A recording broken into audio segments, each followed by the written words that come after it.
വൈറലായ ഒരു കട്ട്ലേറ്റിൻ്റെ റെസിപ്പി ആയാലോ? എങ്ങനെ വൈറലായെന്നല്ലേ ഇപ്പോൾ പറഞ്ഞുതരാം കേട്ടോ. ആദ്യം കുനുകുനാന്നരിഞ്ഞ സവാള എടുക്കുക. സവാള അരിഞ്ഞതിൻ്റെ കണ്ണ് പോയി ഗൈസ്.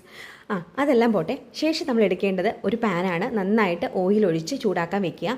എന്നിട്ട് നമ്മൾ ആഡ് ചെയ്യേണ്ടത് ഈ സവാള, പിന്നെ പച്ചമുളക്, വെളുത്തുള്ളി, ഇഞ്ചി, ഇതെല്ലാം കൂടി നന്നായിട്ട് അരച്ചത് അത് ആഡ് ചെയ്തു. പിന്നെ നമ്മൾ കുക്കറിൽ വേവിച്ച ക്യാരറ്റ്, ഉരുളക്കിഴങ്ങ്, ഇത് രണ്ടും കൂടി ആഡ് ചെയ്ത് നന്നായിട്ട് മിക്സ് ചെയ്യണം കേട്ടോ.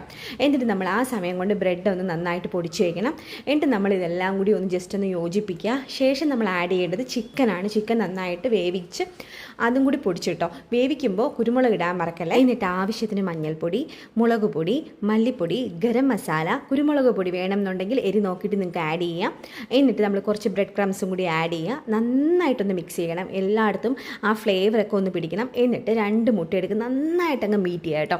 നന്നായിട്ട് ബീറ്റ് ചെയ്തിട്ട് ഇതൊന്ന് തണുക്കാൻ വയ്ക്കണം. ഈ നമ്മൾ ഉണ്ടാക്കിയില്ലേ മിക്സ്, അത് തണുക്കാൻ വെച്ചതിന് ശേഷം നമ്മൾ ഇതെല്ലാം കൂടി ഒന്ന് പെട്ടെന്ന് ഉരുട്ടിയെടുത്ത് ആദ്യം മുട്ടയിൽ മുക്കി, പിന്നീട് നമ്മളിവിടെ മുക്കും ബ്രെഡ് ക്രംസിൽ മുക്കി, എന്നിട്ട് നന്നായിട്ട് അതങ്ങനെ എടുക്കുക കേട്ടോ. ഇത് നമുക്ക് ഭയങ്കര ഈസിയാണ്, ഭയങ്കര ടേസ്റ്റിയാണ്. ഇത് ഞാൻ എഡിറ്റ് ചെയ്യുന്ന സമയത്ത് മോനും അടുത്തുണ്ടായിരുന്നേ. അപ്പോൾ അവൻ പറഞ്ഞത് കണ്ടിട്ട് വീണ്ടും അവന് വേണമെന്ന്. എനിക്കും ഭയങ്കര ഇഷ്ടപ്പെട്ടു കേട്ടോ. ഇത് കഴിച്ചാൽ നമുക്ക് വീണ്ടും കഴിക്കാൻ തോന്നും. വീട്ടിൽ ഉണ്ടാക്കി നോക്കൂ ഗൈസ്. നമുക്ക് പിന്നെ കടയിൽ നിന്ന് കട്ട്ലേറ്റ് വാങ്ങിച്ച് കഴിക്കാൻ തോന്നുന്നില്ല കേട്ടോ. അടിപൊളി ടേസ്റ്റാണ്.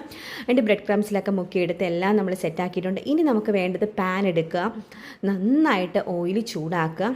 എന്നിട്ട് നമ്മൾ ഇത് പൊരിച്ചല്ല, ഈ ബ്രെഡ് ക്രംസിൽ മുക്കി വെച്ച സംഭവങ്ങളെല്ലാം ഇട്ടൊന്ന് വറുത്തെടുക്കുക. സൂപ്പറാണ് കേട്ടോ, അടിപൊളിയാണ്. ഇപ്പോൾ വൈറലാവും കേട്ടോ.